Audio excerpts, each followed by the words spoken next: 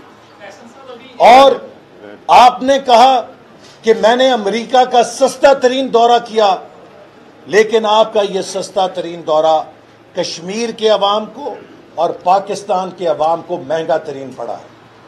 آج ہمیں پتہ لگا ہے کہ آپ اس دورے میں امریکہ کی حکومت کو پاکستان کے کشمیر کے حوالے سے موقف کو اور پاکستانی عوام کی حساسیت کو آگاہ ہی نہیں کر سکے، چونکہ بھارت نے دعویٰ کیا ہے کہ انہوں نے فروری میں امریکہ کو بتلا دیا تھا کہ وہ یہ کرنے جا رہے ہیں، اور بھارت نے یہ بھی دعویٰ کیا ہے کہ اس قدم کو اٹھانے سے پہلے بھی انہوں نے امریکہ کو اعتماد میں لیا تھا. تو اگر سلیکٹڈ پرائم منسٹر صاحب آپ نے بھی امریکہ کو صحیح طرح اعتماد میں لیا ہوتا اور بتایا ہوتا کہ پاکستانی عوام اور کشمیر کے عوام کے لیے مسئلہ کشمیر کی کیا حساسیت ہے، تو یقیناً امریکہ اپنا اثر بھارت پہ استعمال کرتا اور بھارت یہ انتہائی قدم نہ اٹھا سکتا. تو اس کا مطلب یہ ہے کہ شاید آپ نے کوئی پرسنل ایجنڈا تو وہاں پر کیا ہے. آپ نے امریکہ کی خوشنودی کے لیے اپنے کوئی وہاں پر نمبر تو بنا لیے ہیں، لیکن آپ نے پاکستانی قوم اور کشمیری قوم کا مقدمہ امریکہ جا کے نہیں لڑا. اگر آپ نے یہ لڑا ہوتا تو پھر بھارت کو جرأت نہ ہوتی کہ وہ یہ قدم اٹھائے. تو آج ہمارا احتجاج اسمبلی کے اندر اس ریزولوشن کے اوپر تھا جس کے اوپر ہمیں یہ خدشہ ہے کہ جو سلیکٹڈ وزیر اعظم کا بیان تھا ریکارڈ پہ کہ انہوں نے کہا کہ میں کشمیر کو 3 حصوں میں تقسیم کر کے اس کا حل دیکھتا ہوں. آج وہی مودی سرکار نے 3 حصوں میں کشمیر کو تقسیم کرنے کی کوشش کی ہے. تو کیا اس عمران احمد نیازی کے بیان کا اور اس ریزولوشن کا کہ جس میں بھارت کے 3 حصوں کو تقسیم کرنے کا ذکر تک نہیں ہے، کوئی تعلق تو نہیں ہے، یہ وہ سوالات ہیں جو ہر پاکستانی کے ذہن میں ہیں. تو ضروری تھا کہ ہمیں ان کے بارے میں یا سلیکٹڈ پرائم منسٹر یا وزیر خارجہ اعتماد میں لیتے. آپ دیکھیے کتنا بڑا ظلم ہے کہ کسے کھڑا کیا گیا، انسانی حقوق کی وزیر کو کہا گیا کہ پالیسی سٹیٹمنٹ دے. ہمیں احترام ہے، کابینہ کے ہر رکن کا احترام ہے، لیکن کشمیر کے عوام کا یہ مقدمہ انسانی حقوق سے بہت بڑا ہے. یہ پاکستان کی شہرت کا مسئلہ ہے. اس کے اوپر لیس دین سلیکٹڈ پرائم منسٹر اور فورن منسٹر ہم کسی کے موقف کو تسلیم کرنے کے لیے تیار نہیں ہیں. اس لیے اپوزیشن نے احتجاج کیا، افسوس سے کیا، دل کے اوپر پتھر رکھ کے کیا، چونکہ ہم نہیں چاہتے تھے کہ اس موقع پر بھی ایوان کی کارروائی میں کوئی خلل ڈلے. لیکن یہ ایسے مسئلے تھے کہ ان کے اوپر اگر ہم موقف نہ لیتے تو ہم پاکستان اور کشمیر کے عوام کے ساتھ غداری کر رہے ہوتے. ہم کشمیر کے عوام کو یہ بتلانا چاہتے ہیں کہ کراچی سے لے کر گلگت تک، گوادر سے لے کر چترال تک پاکستان کا بچہ بچہ ان کے ساتھ کھڑا ہے. ہم حکومت کی پالیسیز پر شدید اختلاف رکھتے ہیں. ہم حکومت کے ساتھ اختلاف کریں گے چونکہ ہم سمجھتے ہیں کہ یہ نااہل حکومت ہے، لیکن جہاں کشمیر کا مقدمہ ہوگا ہم حکومت سے بڑھ کر اپوزیشن کشمیر کے مقدمے کو پوری دنیا میں لڑے گی. اور اگر ہم یہ آج احتجاج نہ کرتے تو ہمیں خدشہ تھا کہ یہ ریزولوشن اسی طرح اگر پاس ہو جاتا تو وہ کشمیر کے مقدمے کے ساتھ ہم بھی غداری کے مرتکب ہوتے. لہٰذا ہم نے اپنا قومی فرض آج ادا کیا.